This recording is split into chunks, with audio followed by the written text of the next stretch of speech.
Bonjour, c'est Trado. Je vous présente aujourd'hui la mise à jour de l'analyse technique du CFD sur l'or, sur l'argent et également sur le pétrole Brent. Alors avant de commencer, je vous rappelle qu'il ne s'agit que d'une analyse technique qui ne tient pas compte des fondamentaux. Vous devez avoir une opinion acheteuse ou vendeuse sur un sous-jacent avant d'acheter ou de vendre. L'analyse technique ne sert qu'à vous donner des points d'entrée et de sortie optimaux. Donc voilà pour commencer l'or en données mensuelles et on voit à quel point les choses sont plutôt favorables pour l'or qui demeure au-dessus de cette résistance de long terme qui a été cassée il y a 5 mois ici.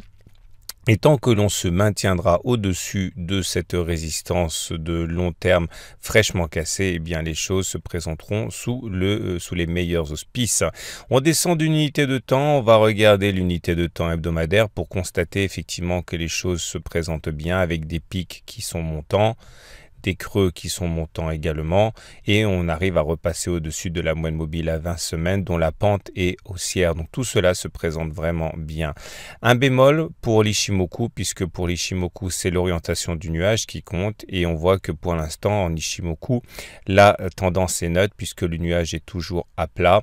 Donc on a 2 systèmes sur 3 qui sont haussiers, le troisième qui est neutre. Néanmoins là aussi les choses sont plutôt encourageantes puisque on arrive à rebondir assez facilement sur le nuage, vous voyez. Et puis on a réussi à reconquérir la Kijun du système, la Kijun de l'Ichimoku, donc c'est pas mal du tout.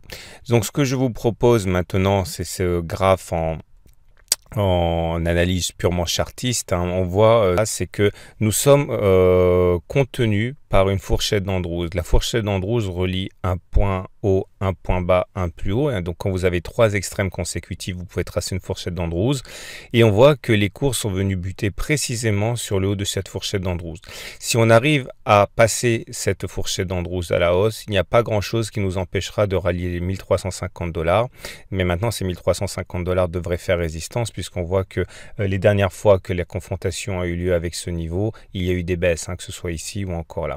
Et si on n'arrive pas à passer la fourchette d'Andrews à la hausse, un retour sur les 1250 $ est hautement probable. Donc on surveillera de très très près ce niveau-là.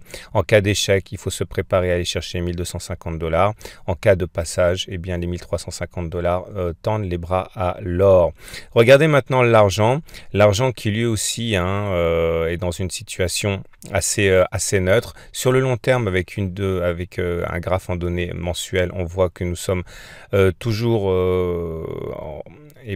en train d'essayer de passer cette résistance de long terme. La dernière fois que l'on est venu se confronter, ça a été un échec.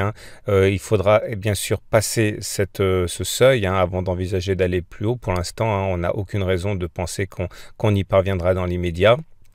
Et quand on descend d'une unité de temps, qu'on va chercher l'unité de temps hebdomadaire, le plus important à noter, c'est que la tendance, elle est clairement neutre pour les 3 systèmes de tendance. Vous voyez, la moyenne mobile à 20 semaines, elle est plate. Les pics sont descendants, mais les creux sont montants. Ça veut dire qu'il n'y a pas de véritable direction. Et vous voyez le nuage Ichimoku qui est complètement plat. Donc, contrairement à l'or où 2 systèmes sur 3 sont haussiers, pour l'argent, les 3 systèmes de suivi de tendance sont neutres. Je vous propose en fait cette analyse chartiste, là où vous voyez que globalement, pour l'instant, on est en train de rebondir assez massivement. Il y a 3 semaines, on a rebondi sur les 15,6 $ qui correspondent à un niveau de support clairement établi et qui a fait l'objet de rachats importants. On a réussi à passer les 16,5 $ qui étaient difficiles à passer parce que c'était une résistance de taille, vous voyez. Parce que là, ce seuil des 16,5 était un support. Une fois qu'il a eu été cassé, c'était ici. Il a changé de polarité et est devenu résistance. Donc maintenant qu'on a passé les 16,5, il semble que l'on aille chercher 17,5. Si on passe les 17,5, normalement on devrait aller chercher les 18,3, 18,7 $. Par contre, tant qu'on n'arrive pas à passer les 17,5 $ qui constituent une résistance importante, qui a été intraitable lors des précédents assauts, un retour sur les 16,5 $ n'est absolument pas écarté. On va terminer avec le pétrole. Le pétrole qui, lui, par contre, est en tendance clairement haussière pour tous les indicateurs, pour tous les systèmes de suivi de tendance, avec des pics qui montent, des creux qui montent, une M20 qui monte, et le nuage Ichimoku qui monte également. Tendance très haussière en unité de temps hebdomadaire pour le pétrole. Maintenant, on arrive sur des résistances, il faut le savoir. Ici, vous voyez, la zone en rose correspond à une zone qui ne sera pas facile à passer puisque c'est la zone qui a été fatale au pétrole, vous voyez, en 2015 lors de 6 tentatives successives.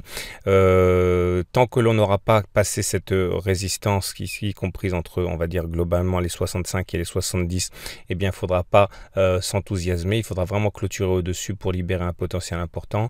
Tant qu'on n'arrive pas à casser cette zone, un reflux pour aller tester le précédent support à 57 $ est tout à fait envisageable. Donc, sachez que la tendance, elle est haussière, c'est une évidence. On arrive sur des résistances qu'il faudra passer, sinon un accès de faiblesse jusqu'à 57 $ n'est absolument pas à écarter. Voilà ce qu'on pouvait dire pour l'analyse de l'or, de l'argent et du pétrole. Je vous souhaite une excellente semaine, de bonnes fêtes de fin d'année et je vous dis à la semaine prochaine pour la mise à jour.